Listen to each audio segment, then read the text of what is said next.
And I talk about some of the kind of more humble beginnings because I think there's this huge disservice that kind of of a sort of Silicon Valley mythology and the things you read in magazines where it's like, from the moment he was sitting in his dorm room at Harvard, Mark Zuckerberg sought to redefine the face of human communication.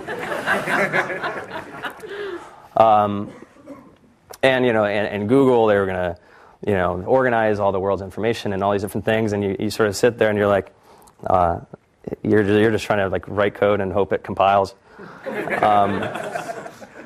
And you're like, well, I know I'm not quite like that. I'm not thinking about that. I'm thinking about like we have $60 left in our checking account, and I can't loan the company any more money.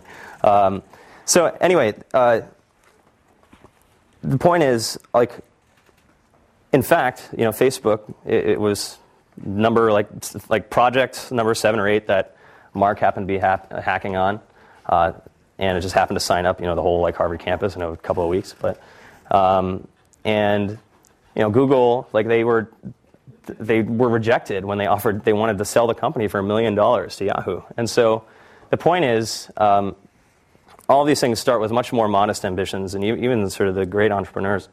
And the goal, as you sort of reach each of these new milestones, you're like, okay, the goalposts move back, and so your ambitions become much broader over time. And this is kind of, all this doesn't happen overnight. So when you kind of look at, I talked at the beginning of how kind of daunting everything seemed, because there's like, the little sort of corner of stuff that and this world of stuff that you don't.